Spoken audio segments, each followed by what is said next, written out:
quelque part, j'ai une famille. Je ne les retrouverai jamais toute seule. Tiens bon, Doré! Accroche-toi! Planquez-vous! J'ai pas envie qu'on me touche. Désolé. C'est pas grave, ça peut arriver à tout le monde. Y a pas à avoir honte. Je lui fais confiance, Tu moi. fais confiance à Becky, toi. Elle a la tête dans un gobelet. Nage droit devant toi. Maman, papa. Ça veut dire qu'on va bientôt se séparer avec Dory. Comment j'ai pu croire que j'allais y arriver? Tu vas bientôt retrouver tes parents. Et quand tu les auras retrouvés, tu seras... Chez moi. Ce sont des lions de mer, de dangereux prédateurs. Ils peuvent bondir à tout instant. Pas de soucis, elle va sortir dans... Gérard, dégage! Va-toi, Gérard! Qu'est-ce qu'on t'a dit, hein? Vous avez aucun souci à vous faire.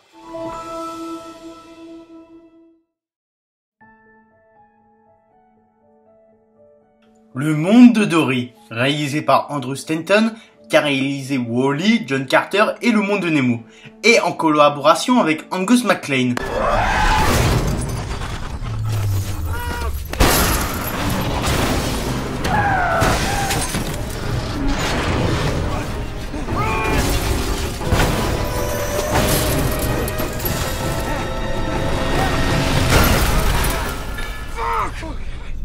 Non, pas ce MacLane là.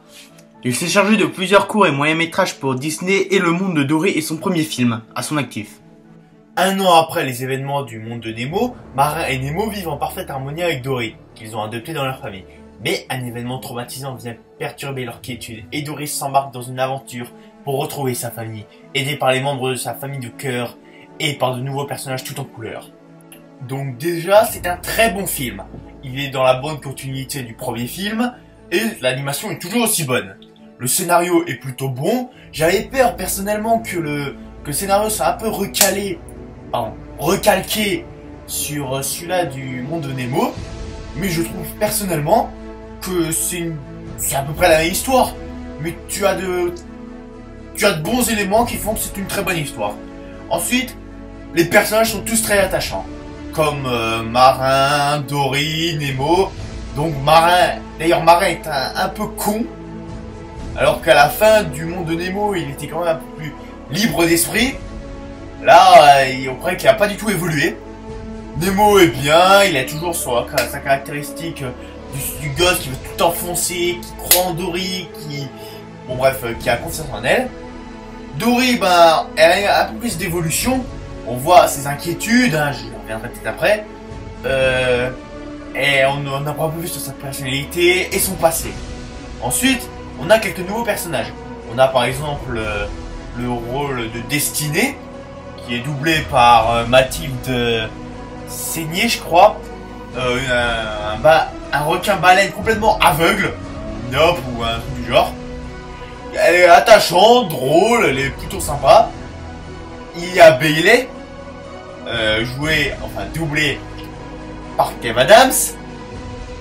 Ça, je suis sûr que j'y reviendrai après, avec Franck Dubosc. C'est un marsouin qui croit avoir perdu son sonar. Bon, c'est sympa, il est drôle. Ça passe. Et, un de mes personnages préférés, Hank, le poulpe misanthrope. Misanthrope, ça veut dire qu'il déteste les humains, qu'il déteste le contact avec les autres. Est un poulpe qui veut se barrer pour être dans un aquarium à vie. Alors que tous les autres poissons veulent retourner en mer. Il y a un petit décalage, non? Mais qui va aider Dory à retrouver sa famille. Bon, on a aussi le père et la mère de Dory, Jenny et Charlie. Bon, eux sont sympathiques, mais j'y reviendrai après. Et il y a une scène avec Hank que je trouve juste énorme. C'est une scène Splinter Cell. Tu le vois se fondre dans la masse, monter sur des trucs, etc. C'est génial. Ensuite, Kev Adams et Franck Dubosc se débrouillent. Malgré que tout le monde les considère comme les pires comédiens au monde, ils se débrouillent pas mal. Ils sont pas si mauvais. Si déjà Kev Adams c'est pas mal, Franck Dubosc doit l'être aussi. Et il y a de bons gags, il y a bons sketchs, etc. Par exemple, comme les loups de mer, là, ou les lions de mer, si je me trompe pas. Ils sont assez marrants, etc. Après, j'ai deux petits reproches à faire au film.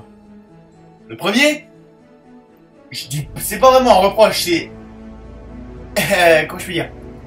À un moment, Dory croit que ses parents ont disparu. Ils sont morts, on va dire.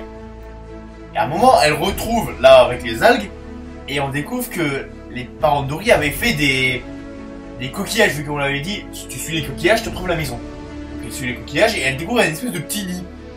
Et moi, dans ma tête, elle allait rentrer, et elle allait avoir un message de ses parents. Genre, nous espérons que tu puisses trouver ça un jour, nous t'aimerons toujours, papa, maman. Et en fait, tu as les parents qui reviennent. Et je dis pas que c'est mauvais. Je disais... Bah en fait, c'est juste un reproche personnel, quoi. J'aurais tellement aimé qu'ils poursuivent dans cette voie. Bon. Et le deuxième point... En VF, évidemment. Claire Chazal. Qu'est-ce que tu fous là? Je vous explique. À un moment, ils cherchent, etc. Il a échappé du Kraken. Et tu as Dory qui entend une voix. Et elle m'a dit bonjour, c'est Claire Chazal. Et bienvenue dans le centre aquatique ou une connerie du genre. C'est quoi le rapport? Peut-être qu'en VO c'était aussi une présentatrice connue, etc. Mais là, franchement, c'est quoi le rapport? Franchement, Claire Chazal qui présente un truc marin. C'est comme le truc de Nikos Agagas dans Ratchet et Clank. C'est quoi cette merde? Bon, à part ça, le film est très bon. C'est une bonne suite. Franchement, c'est pas un de mes coups de cœur. Mais franchement, je vous conseille d'aller le voir. Passons au prochain film. Un peu plus... effrayant. Tout va bien, Janet? Ne m'appelez pas Janet. C'est une petite fille adorable. Un esprit malfaisant essaie de la forcer à commettre le péché ultime. C'est-à-dire un meurtre, le suicide, ou bien les deux.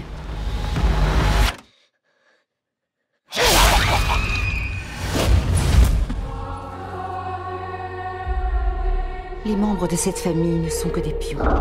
Qui est-ce? Quelque chose d'inhumain veut te tuer. Si on ne fait pas marche arrière... Non, laissez-nous tranquilles! Tu vas mourir.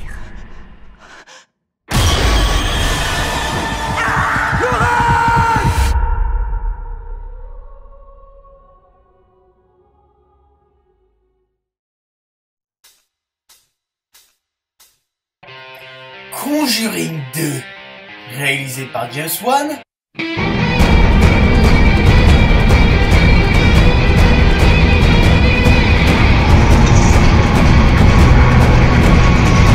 Pardon pour cet écart, donc réalisé par James Wan. C'est bon. Avec comme acteurs principaux Patrick Wilson, Vera Farmiga, France O'Connor, Madison Wolfe et Simon Beck-Burney. Pour les principaux. L'histoire est une nouvelle fois basée sur une histoire vraie, issue des dossiers d'Ed et Lorraine Warren. L'une de leurs enquêtes est plus traumatisante. Les époux Warren se rendent dans le nord de Londres pour venir en aide à une mère qui élève seule ses 4 enfants, dans une maison hantée par des esprits maléfiques.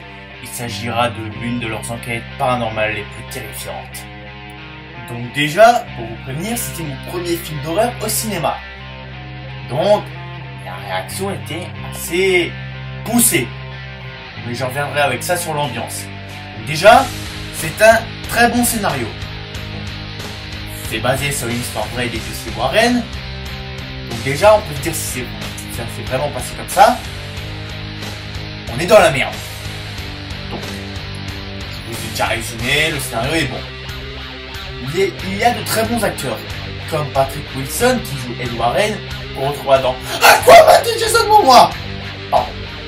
Il y a aussi Vera Farmiga qui joue Lorraine Warren, qui est très bien, qui a un bon dilemme de personnalité, contrairement à Warren, Ed, pardon, qui veut aider les autres, etc. Il y a, bon, la fille des Warren, mais bon, ouais, c'est genre, ouais, j'existe. Il y a aussi Peggy, c'est la mère des 4 enfants. Elle est plutôt bonne actrice. Elle est jouée par France O'Connor, une bonne actrice qui est sympa. La meilleure, Janet Hudson, jouée par Madison Wolfe. Elle, je lui donnerai un Oscar pour avoir réussi à faire sa prestation. Elle est géniale. Donc, ensuite, l'ambiance est géniale. L'ambiance est juste mortelle. Il n'y a presque aucun jumpscare. C'est que d'ambiance, c'est de la subjective. Il y a des jumpscares. Il y en a. Mais peu. C'est déjà assez impressionnant comparé aux autres films où t'es juste en... Ouais, le genre. Donc ensuite, les gosses sont excellents. Tous les gosses même. Pas que Madison Wolfe. Tous les autres sont excellents. Ensuite, comme j'ai dit, la tension est maximale. Pour vous donner l'idée, pendant tout le film, j'étais comme ça. Une main sur un œil et l'autre parce que je voulais regarder le film. Vous voyez un peu dans quel état d'esprit j'étais. Ensuite, le maquillage, bordel.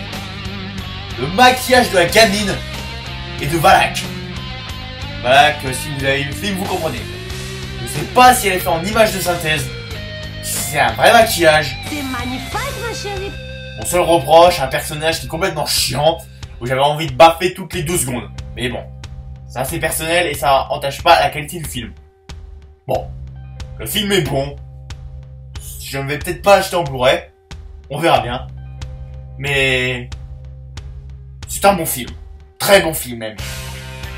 Donné par l'un des maîtres de l'horreur qui avait d'ailleurs réalisé Conjuring 1 et qui va réaliser Aquaman prochainement avec Jason Momoa. We call it America. Whoa.